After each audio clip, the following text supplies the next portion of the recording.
Coming up on today's Locked On Senators, a disappointing end to a 5-game homestand. Ottawa falls 6-4 to the Buffalo Sabres. But we've got some positives for you as Doodling Darryl joins the show finally as a SensCentral Citizen. Fun conversation with him. And going back to last night's game, Brady Tkachuk got kicked out with an instigator with under 5 minutes left. But is his automatic 1-game suspension going to stand up? We'll get into all that and more. This is the Locked On Senators podcast. It's your team every day. Your Locked On Senators, your daily podcast on the Ottawa Senators. Part of the Locked On Podcast Network. Your team every day.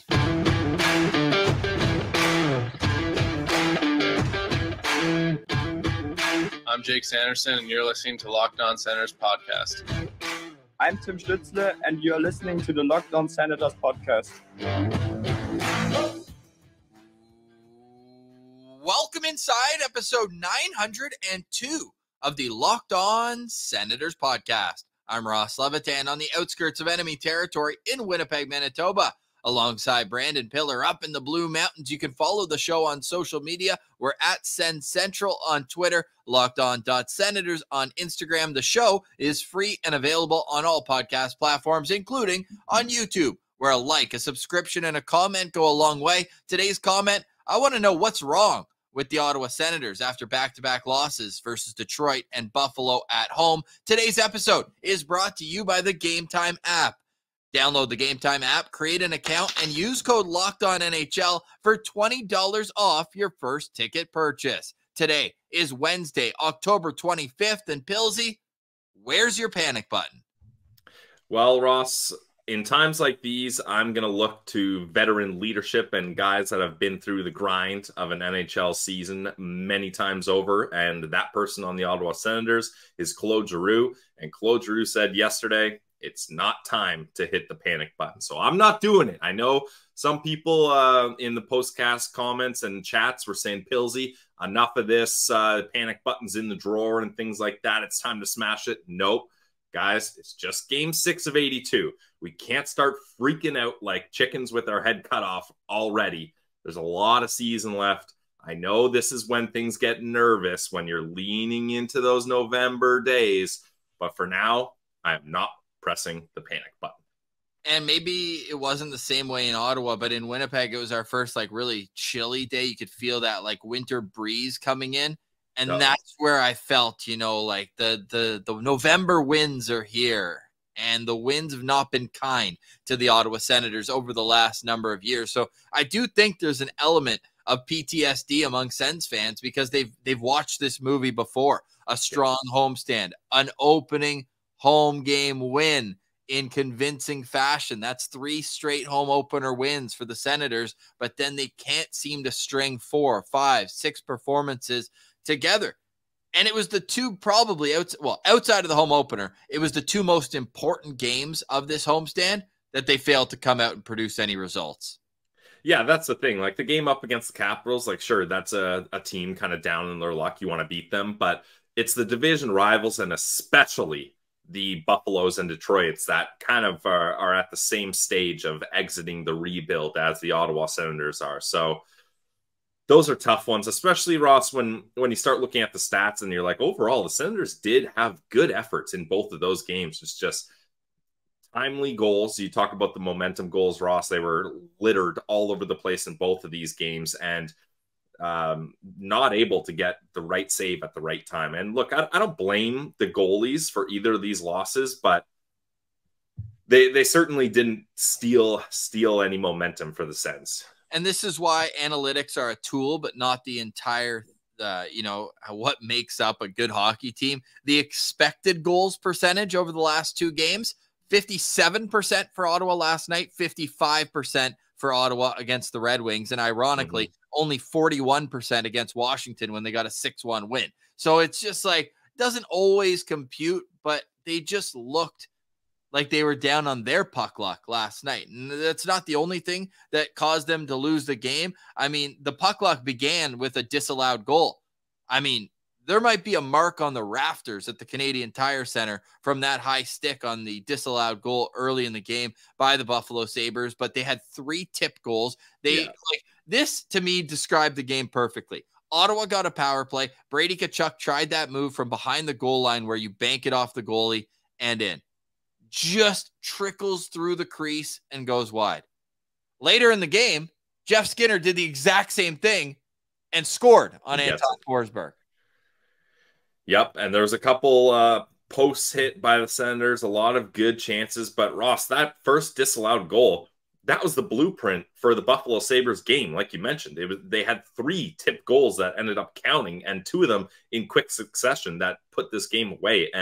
But for me, Ross, the TSN turning point for the Ottawa Senators here, when I kind of lost all hope, was when they couldn't get anything done on that 5-on-3 to start the second period. I mean, 37 seconds, that's not a long 5-on-3, but that's enough time where at least you're getting the ozone draw. They win that ozone draw, and they try to get too cute with it, and they can't get it done. Like, it's the classic saying, if you can't score in a 5-on-3, you don't deserve to win the game. And that's what happened. It's exactly what happened. And the Senators did get a power play at the end of the game. They scored 3 goals in quick succession at the end of this game. The Tarasenko, with just under 5 minutes left, made it 5-2. Then 3 minutes later, with under 2 minutes left, Josh Norris made it 5-3. And then just 20 seconds after that, Mathieu Joseph scored to make it 5-4. So with 1 minute and 2 seconds left, it was a 1-goal game. Then Tim Stützle draw a penalty. So they had a power play with 32, I believe, seconds left. And it was just a debacle after that. They win the faceoff, and Sanderson can't handle the pass. It looks like he wants to one-time it and then hesitated. And then Timmy came over. He fumbled the puck, and Tage Thompson throws it 200 feet into the net. I was nervous about Tage Thompson only having the 1 point. He was my lookout player. He gets 2 goals in that game and an assist on top of it. The best players on Buffalo produced. The best players on Ottawa did not. It's as simple as that. You look down the list. Jeff Skinner with 2 goals. I mentioned Tage Thompson had 3 points, 2 points for Alex Tuck as well. It was just, wasn't a good enough effort for 60 minutes. And Pillsy, the irony here is that Ottawa scored a goal in 3 straight games on the power play, but their power play has looked disjointed. It's looked bad.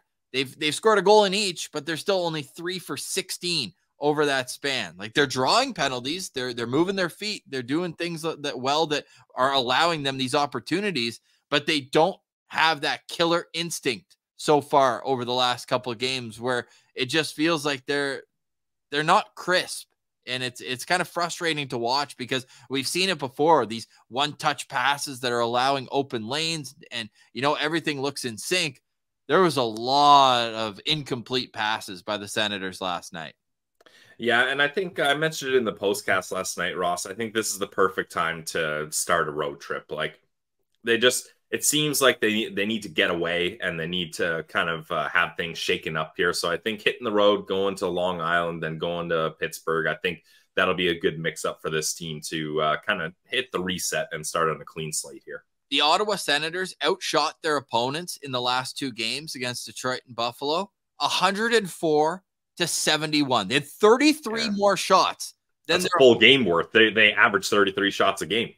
But it just has not computed to wins, and it's frustrating. And I wonder what the play is to make sure that this doesn't continue as a trend throughout the season. 76 games left, lots of hockey. So we're not throwing in the towel, nothing like that, but there are concerning trends that the Senators have to take care of. We'll discuss what those trends are after our SensCentral Citizen. But Pillsy, give me a quick thought on Brady Tkachuk's finale of that game. He ends off with, it doesn't have to be the finale. It can be the entirety of it. Leaves the game just before the end of the second period.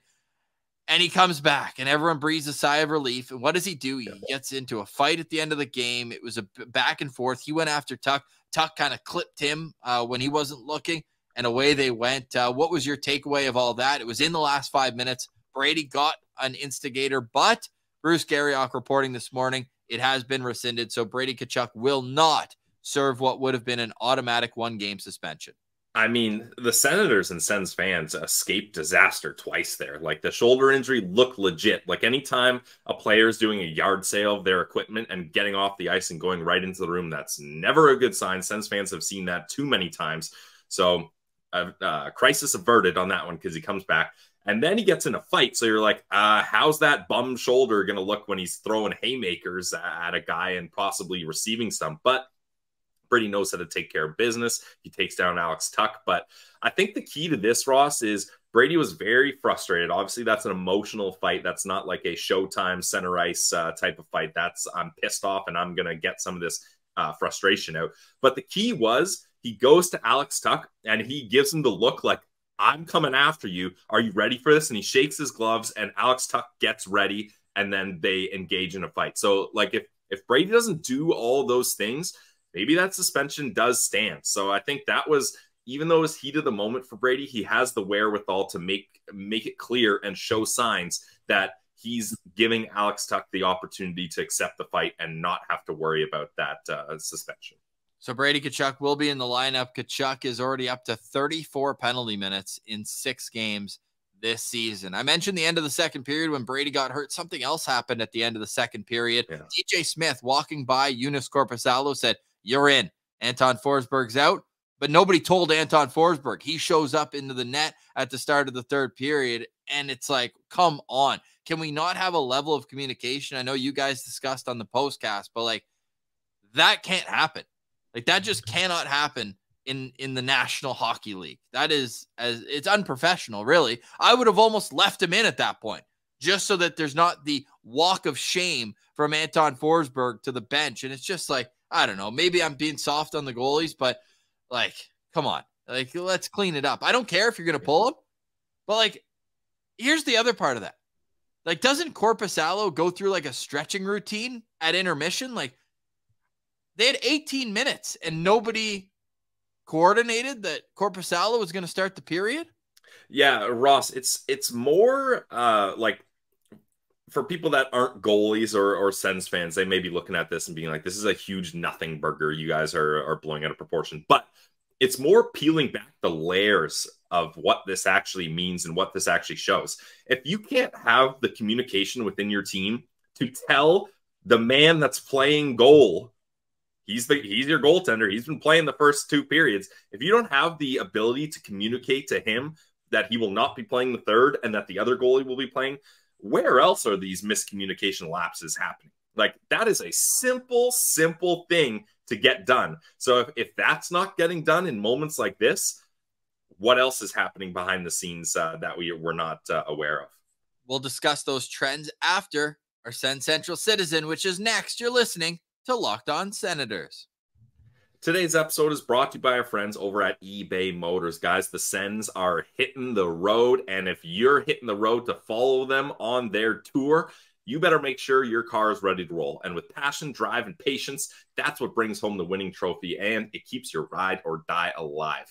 eBay Motors has everything. I mean everything you need to maintain your vehicle and level it up to peak performance. From superchargers, roof racks, exhaust kits, LED headlights, and more. Whether you're into speed, power, or style, eBay Motors has you covered.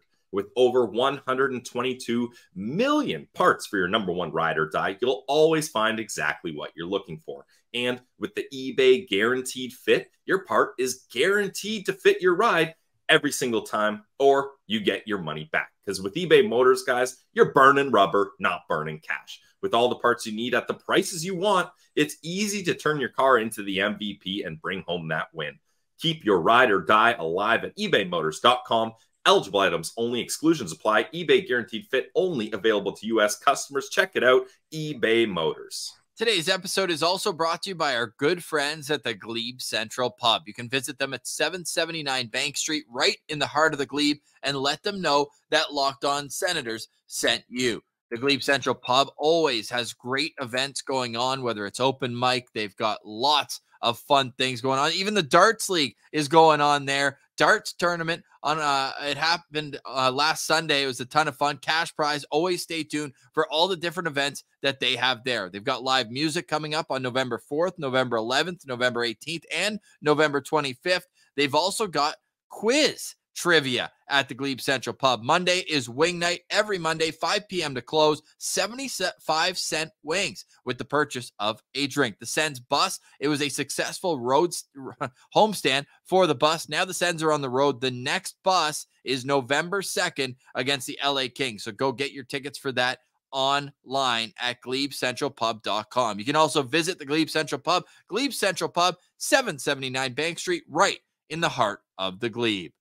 All right, now let's get to this week's SensCentral Citizen. Here is Doodling Darryl. Oh, we're matching. Look at that. Oh, I didn't notice that. That's so well. Nobody told me we were wearing our long sleeve black and gold SensCentral Citizen shirts. Oh, what a way to start the SensCentral Citizen. This week, we've got our good friend, Doodling Darryl. You already follow him on your favorite social media platform. We also have an amazing merch store at doodlingdarryl.com. Darryl, it's a long time coming. I couldn't even believe it when we spoke last week. You said you'd never been on the show. How are you doing today, sir? I'm doing good. Thank you so much for having me on. Yeah, when I finally put out my book, which we'll show in a bit, I was like, I got to get on your show now. I finally have something to talk about. Being a drawer, I don't really, the words aren't as quick as it comes with you guys. So it's good that we have something to show now. No, man, your cartoons are all time. If anybody saw the Ring of Honor over the summer, those were Doodling Darryl's finest. And man, all of the accumulation, like how many doodles do you think you've made about the Ottawa Senators over the last number of years? And when did you start too? I'm starting my third season. So 2021 was when I did my first one. I did Brady with a cape. And I do keep track of the Senators seasons ones. I'm up to 80 something of just Senators, you know, a weekly doodle or bi-weekly whenever I can fit them in. And then there's so I guess I'm up to maybe 100 I now have. Yeah, that's impressive. And each, like the thing with your doodles, Darryl, Doodling Darryl, is every time I look at it, my initial look, I'm like, oh, that's awesome. But then there's always the second and third looks, the little details that I end up stumbling upon. I'm always like, oh man, this guy snuck this in here, or here's a tie in this left corner that I didn't notice the first time. Like, do you have the full idea planned in your head and then you get to it? Or do you just have like the main piece and then you're like, ooh, I'm going to add this in here. I'm going to put this here. Like, how does that work? Yeah, I usually get the main piece. Like I have a little sketchbook that, you know, I'm going to bed or watching the game. I would just come up with the idea, like just the general idea of what the story is. And then I usually like to sneak in sort of the comedy rules of threes, like three little Easter eggs around. Okay. And then while I'm drawing, either it comes up or I'm walking the dog and I start laughing myself. And then by the time I get to drafting it on my tablet, I have sort of the full layout and the jokes. But there's always one last one that I kind of sneak in. Yeah. And then usually my wife could hear me giggling. She's like, what are you giggling at? And I'm like, do you want me to explain it to you? Because it's going to take a while. You know, her eyes just glaze over. She's like, okay, you know. But yeah, usually. So yeah, when you see one of my things up, there's the main drawing, but give it another look over. And there's always a little tidbit or an old throwback to an old Senators or a band reference or a movie reference. I like to throw in pop culture sort of jokes in there. Yeah, and if you're looking on YouTube right now, right over Pilsy's right shoulder, or if you're looking left, no, Pilsy, no. Yes! Those two posters are also courtesy of Doodling Darryl. So the creativity knows no bounds because you have such a wide variety. Like you've got the movie poster style. Like what's your favorite style of doodle to do?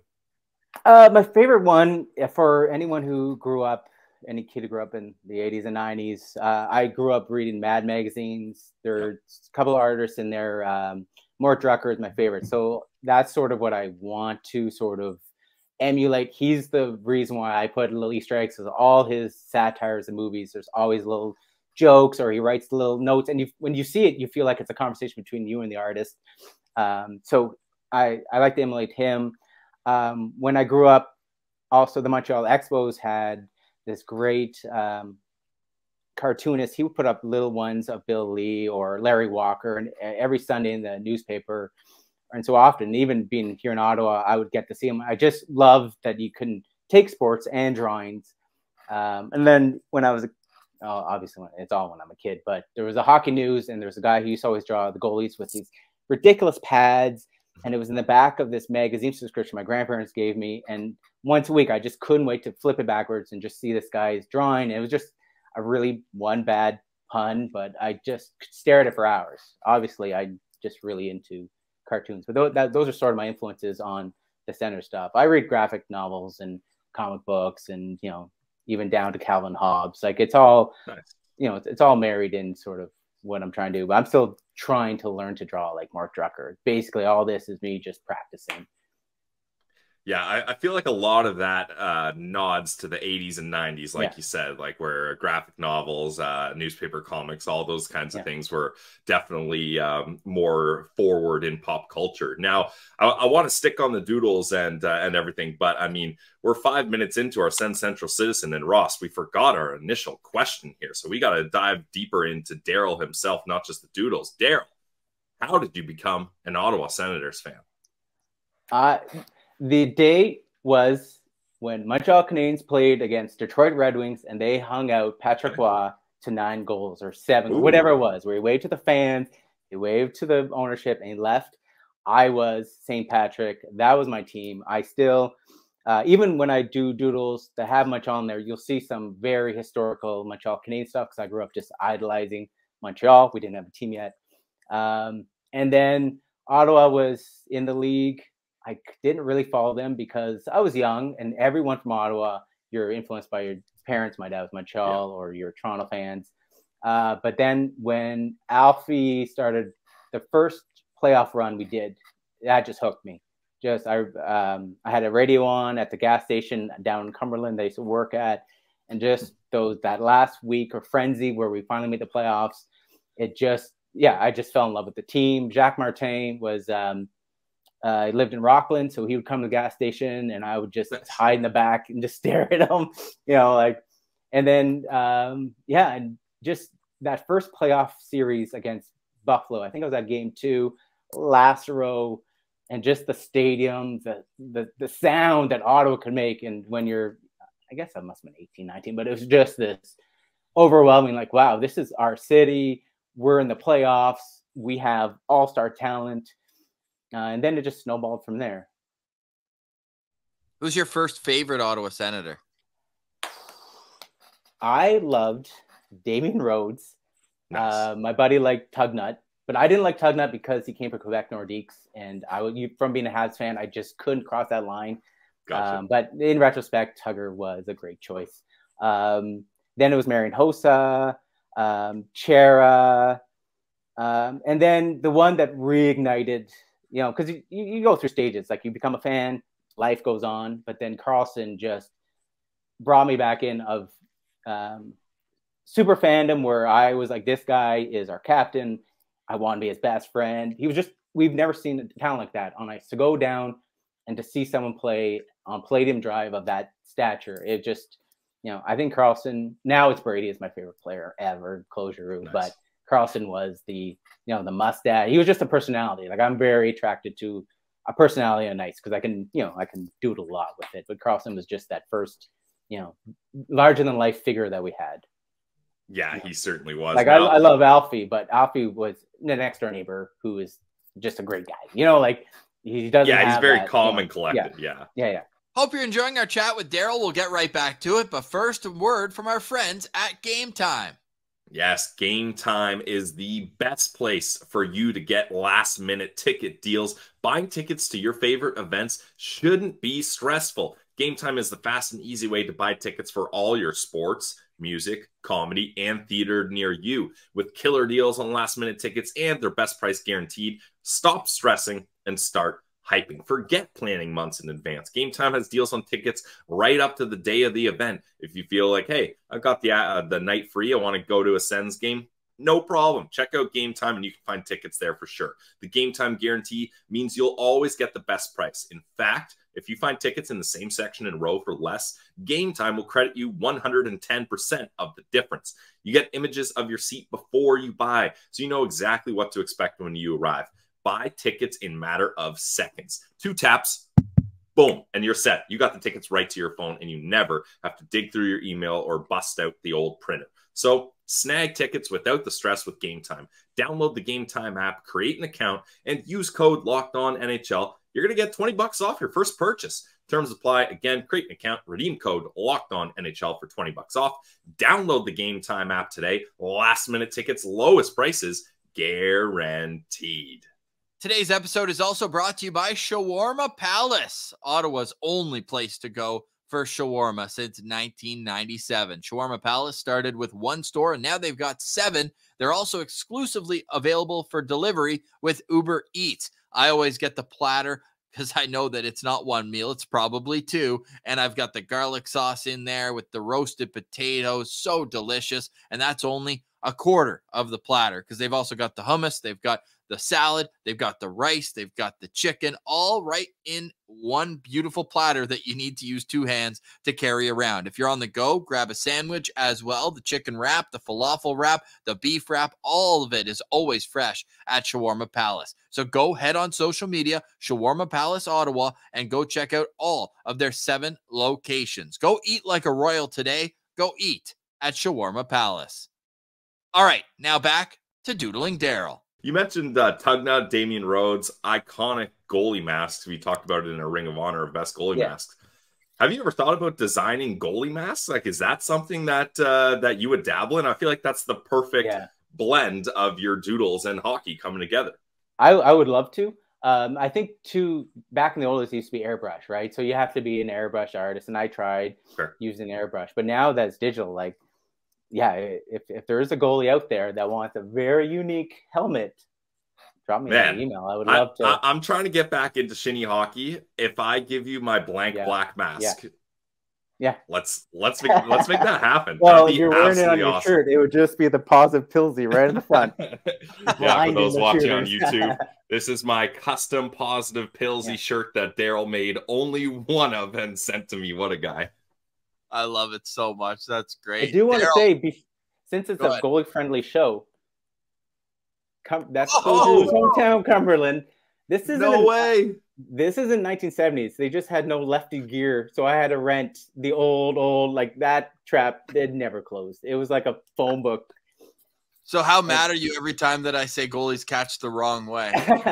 Yep. Yeah. Oh, I was voted most improved player because I was on my ankles at the start of the year. The end of the year, I wasn't on my ankles, but that was my only year as a goalie. Then I went to defense, but I love goaltenders. That's awesome. Yeah, we love that. So what are you feeling about the team today, man? Obviously, a couple losses to division rivals. It's got a bad taste in a lot of guys' mouths. Are you hitting the panic button, or are things just going off the rails a little bit? I'm hitting the panic button. Because now when we get to third period, my wife's like, do we have to keep watching the game? And I hate having to be like, can we just watch it a bit more? It's like, fire DJ, they suck. So it'd be nice if we start winning again, just to get the morale up in my house a bit.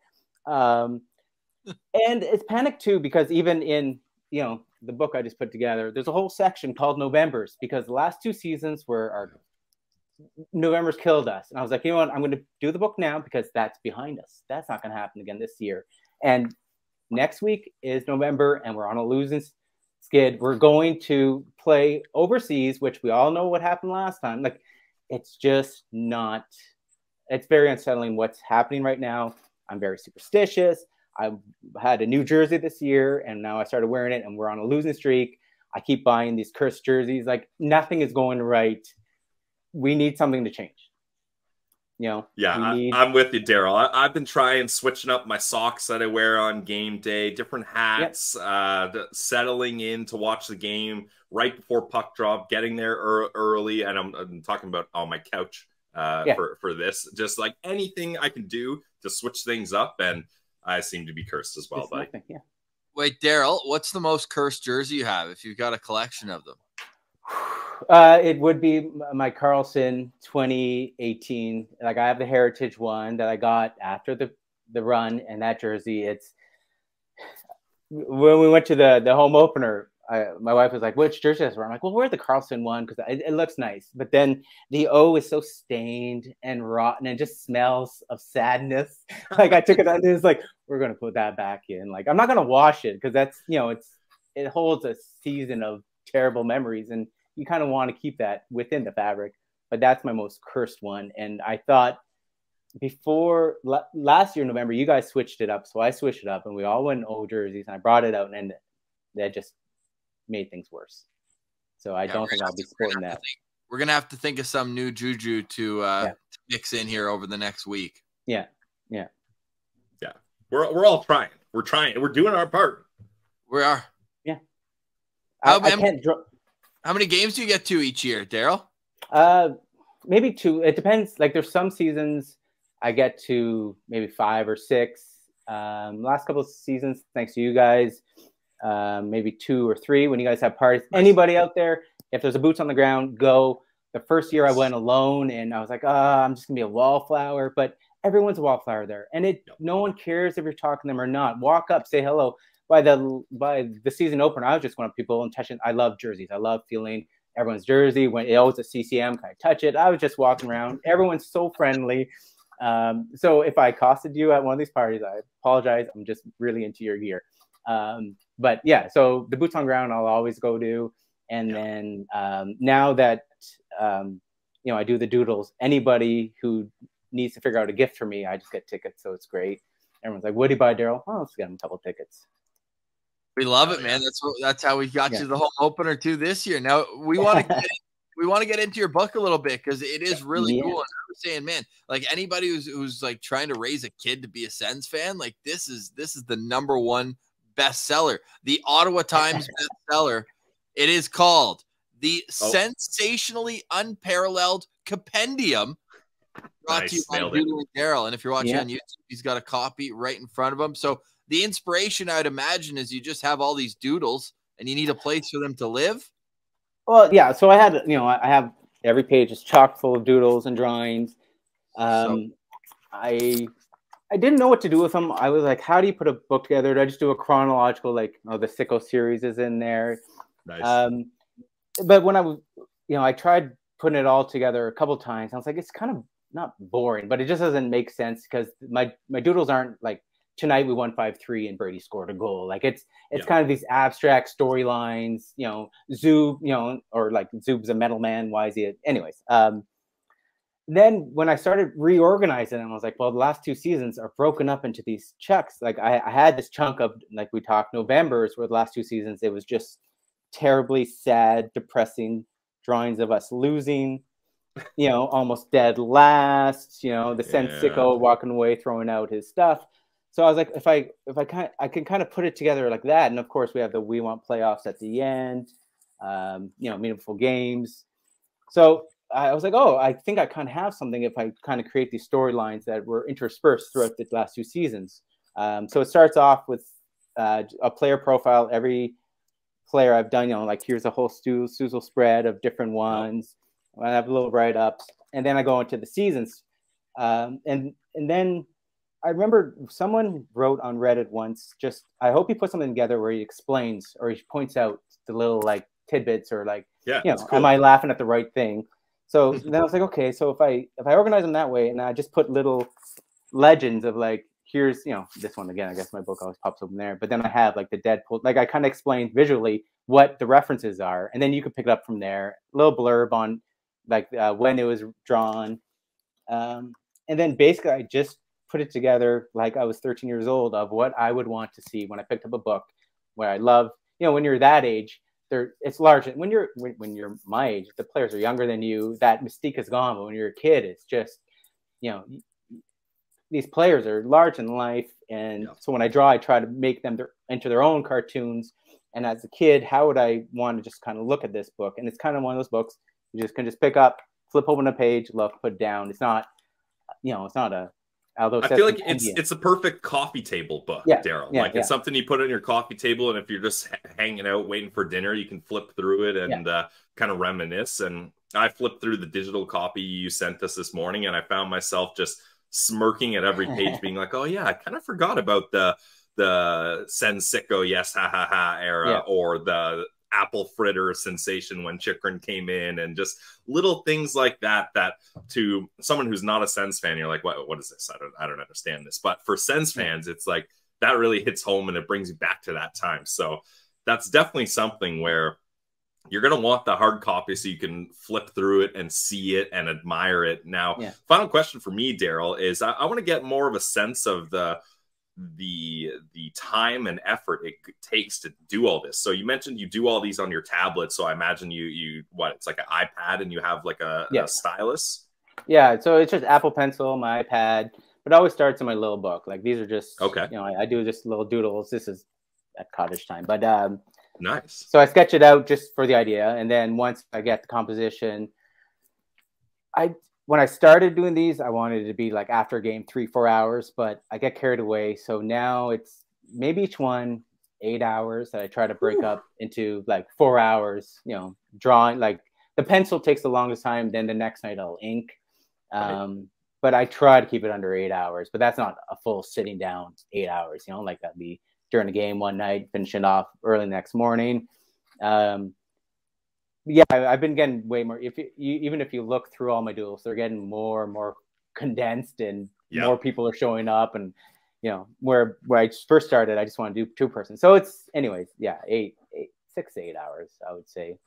I love it. I think this is one of your older ones, but I love it. I'm going to pull it up here from the digital copy, the Cash Line Pizzeria, and just to show like the intricacies, or as you said, the Easter eggs, like the pepperoni slices have the numbers on it. Like, come on, like little things like that. It's just so cool. And obviously the Stanley Cup final patch on there as well. So just, there's so many. And like you can see there, 58 pages worth of books, worth of great doodles. It's really cool. And I'm really, really excited that you reached out to us. Or I don't even remember how the relationship started, but it's been great working with you on different things. And we just love your work. Every time something comes out, it's must view for me. So if anyone's not following you already on all the social medias, they should be. Doodling Darryl. Darryl, I want to open the floor up to you for your final thoughts on today's show. As I was I just want to hop in and Darryl, let you know, when you send us like these movie posters that we have, you send them to us before the date. It takes every ounce of Ross's restraint not to release them early. Like, it's like, hey, we got to wait for the right time to release this, but we've got it weeks early. And it's so hard for Ross and I not to just blast it to the public to let everyone see. I'm the same. As soon as I'm done drawing, I have to post it because I get giddy of like, wait till they see this joke, or like, you know, and then I get one like, and you're just up all night like, well, I found it. Anyways, it's that's what I hope comes across the most, is just the fun, the enjoyment. It's there. I try not to be negative. I try not to, you know, if there's a negative, you know, let's say a fire DJ, you know, I still want to put jokes. It's wholesome. There's never anything offensive. It's just cartoons based on the Ottawa Senators. Yeah, and that's what you do best. We love it. Yeah, I'm serious. I'm gonna bring you my black mask, and we'll figure something out, because that's gonna be all time. I'm just gonna. I'll give you free reign. You can do whatever you want with it. Yeah. Well, that's the best. When Martian did that for his Martian Fest, I was like, any ideas? Like, free reign. I'm like, are you sure? And then it's like, you just got a poster of aliens. Here you go. Yeah. I love it. Perfect. Well, Darryl, we appreciate you coming on the show. You want to leave us with a hot take? How are the Sens going to finish the year?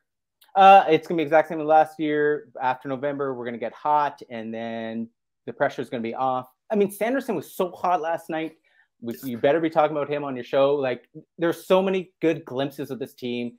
It's structure. We need to get Jacques Martin in there and Alfie beside him, and just reorganize this team with all the experience that Jack. Anyways, it's gonna be either the same. I hope we make the playoffs, but right now, I can't get too excited. I'm not allowed to get too excited. Come on, let's get some positivity here, Darryl. Jeez. Man, the doodles, if we get to the playoffs, are going to be all time. Make sure. That's what I'm worried about. How am I going to do? Because it's going to be like, I'm going to have to take time off work just to draw, because I'm going to be so wrapped up. Like, I get too excited, and how am I going to do one night on, one night off? It's going to be fun. And I want to do positive drawings. I'm tired of being like, oh, injury drawings, or anyway. Yeah. So let's go for the playoffs. I'm positive, but I just can't. There we go. Yeah. We're too far away from it, but it's Sens-ternity leave is how we'll discuss to our boss. We're just going to need it anywhere from 2 weeks to 2 months off. I'm sorry, but that's just how it's got to be. Darryl, we appreciate you so much. Everyone already go follow you at Doodling Darryl on all the social media platforms. Darryl, we appreciate you, man. We'll see you soon. Thank you.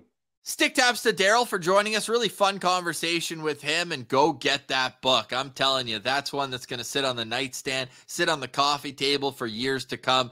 and we appreciate him for being such a fun SensCentral citizen. Pillsy, we said before the break we would discuss some concerning trends. To me, it's the fact that they're able to outshoot, outplay opponents, but at the end of the day, they're still losing in the last 2 games. Like, how much of this is on goaltending versus how much is on defensive zone structure? Look, people can get upset with me all they want. I'm a goalie hugger, #goalie friendly show. I'm still standing firm that these losses are not on the goalies. Now, do the goalies need to be better? Absolutely, they need to be better. That's without question. But a lot of those goals, especially the tips, like the goals the Sabres got, like it's pure luck if you can stop a deflection like those. And some of them were even double deflections. So tough night for Forsey, but I'm not blaming him there. And then Korpisalo in that Red Wings game, he did make a handful of highlight reel saves, but just not being able to come up with the right save at the right moment. I guess what I'm saying, Ross, is I'm putting more of the onus and the blame on just not being able to finish. Like, the Sens are getting these opportunities, and it's not like years past where the prime opportunities seem to always go to Eric Condra or Connor Brown on a breakaway, or guys that you're like, he had a good chance there, but he's not the guy that's going to finish it. Like the Drake Bathersons, the Claude Giroux, Dominic Kubalik has done pretty much nothing so far in his Sens career. So it's guys that have the ability to finish but can't capitalize on the prime opportunities that is really costing the Sens here. So here's where I'll kind of give DJ Smith and the defensive zone structure a bit of slack. If you had to guess where the Sens are in the league at shots against per game, where do you think they are? Like, pretty favorably. Like, they don't allow that many shots. They're often out shooting big time. Only the New York Rangers have allowed less shots per game than the Ottawa Senators. Okay. Yep. All right. And then Carolina's the team right behind them. Like, that's a pretty impressive stat. Those are some of the best decors in the league too. Carolina and New York. But then you compound that, Pillsy. Ottawa's got the 27th best 5-on-5 save percentage in the National Hockey League. And I get it. There's been deflections. It's not all on the goalies. But at the end of the day, those two stats should not go side by side. Allowing less shots and having the worst save percentage. It's definitely. And that's the thing. I don't want people to think that I'm propping the goalies up here. I'm just saying a lot of those goals were not their fault, but they need to be better. There's no way around. I'm not talking my way out of that one for sure. The PK's got to be better as well. They've allowed 4 goals in the last 2 games. They got to clean that up. The PK is 3 for 7 in the last 2 games. 3 for 7. Yeah, not great. Yeah. Below 50%. So that's got to get cleaned up because they were great right off the bat, right? They'd only given up 2 power play goals on 14 attempts before that. So they were above 90%. And then the last 2 games, hopefully it's just a blip. And there's going to be a lot of film, I'm sure, today. It's an off day for the Ottawa Senators. They got to clean it up because I don't know if it's bounces or what, but their star players also, I want to see Timmy take over a game. Like, my Levy lock now is 1-5 because I keep betting on the top guys to do enough to win games. In the last 2, it just has not happened. Yeah, and Pillsy's parlay of the day is 2-4 now. So, but at least we're not Stevie. Not to throw our guy Stevie G, a SensCentral citizen, under the bus. I don't know if you guys saw this. He posted it on Twitter. He tagged us. He's over at FanDuel. He put a $10 16-game parlay last night. The Frozen Frenzy. All 16 games were in action. Every team. Only one team let him down. The Ottawa Senators. His heart and soul team let him down. Pillsy, that $10 bet, if the Sens beat Buffalo last night, would have won him $45,000. That's so insane. I mean, pour one out for our guy Stevie. Yikes. That's a lot of pizza for our guy Stevie G. Out in, I mean, he's in New Jersey. He could have gotten a limo to Long Island to watch the game tomorrow, and he wouldn't have even noticed. Yeah, that's tough. Man, good vibes last time Ottawa was on Long Island, though, so we'll have a lot to break down tomorrow, right? They got that shootout win for Kevin Mandolese. If you missed that interview during the summer and you want something to get the vibes back up, that was a really good conversation about the Sens winning on Long Island. So hopefully we get some more to discuss after tomorrow's game. We'll have the postcast after, but we've got an episode for you tomorrow, full game day preview. How can the Ottawa Senators get on track? That'll be the theme of tomorrow's show. Pillsy, any final thoughts for today? I didn't want to do this, Ross, especially if you guys are watching on YouTube and wearing my Positive Pillsy shirt. But, Ross, the last time the Sens were in or on Long Island, whichever the side of the wording you like to use there, they had a Long Island native with them in Shane Pinto. And you talk about penalty killing. There's a third-line center that would help out with the penalty killing. And you bring Pinto's whole crew out with him, all of his families and friends. That seems to be a boost for Pinner as well. So I'm not saying all these losses are because Shane Pinto's not here, but it's certainly a dark cloud that continues to loom over the Ottawa Senators. And as far as I'm concerned, Elliot Friedman has reported they're getting close here, but for 3 weeks. That's exactly it, Ross. Like, in my mind, I'm not looking at games and being like, hey, if they sign Pinto, he get a couple practice in and target him to play here. I'm not even at that stage. Like, I'm not even close. It's already a failure, but if he's not on the trip to Sweden, it is. And we're talking weeks ahead here, and we're barely feel like that's a possibility. Like, this is really spiraling out of control, this Pinto situation. I'm assuming they're going to leave for Sweden on November 12th. Like, it's not even that. It's 2 weeks from next Sunday.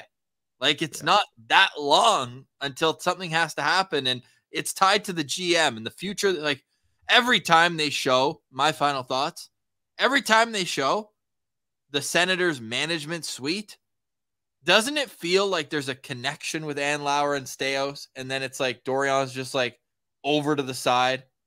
It's just a weird vibe I'm getting big time. from that. If I'm Pierre Dorian, I'm getting some glasses. You got to fit in with those two. You got to put some readers on or something. If he shows up with glasses, that might be the funniest thing of all time. if he shows up, hey, stop it. Hey, we like Pierre. He's been very absolutely kind to us on this show. Good dude. You got to think the writing at at what point do you spend $950 million on a company and not bring in your own guys? I don't know. But again, and I know we're trying to wrap up here and we've unraveled this, but again, I don't think Andlauer is going to make a change just to make a change. He's going to put someone in charge that he feels is a better option. He's not just going to do something rash like this. He seems like a more kind of stable, work things through type of guy. Calculated.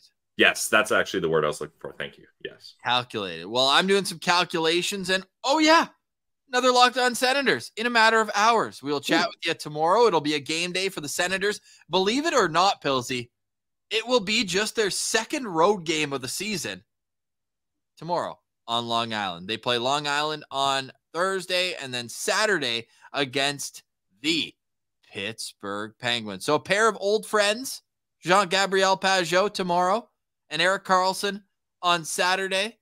And Pillsy, what if we get a head-to-head Ridley Gregg versus Jean-Gabriel Pageau matchup?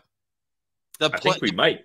The pick that was traded for J.G. Pageau, Love it. If you don't recall that, was Ridley Gregg. See a little comparison between the two of those guys as well. All right, that's it for today. For Brandon Piller, I'm Ross Levitan. Shout out to Doodling Darryl for joining us, and have a great day, everyone. This has been the Locked On Senators podcast, your team every day.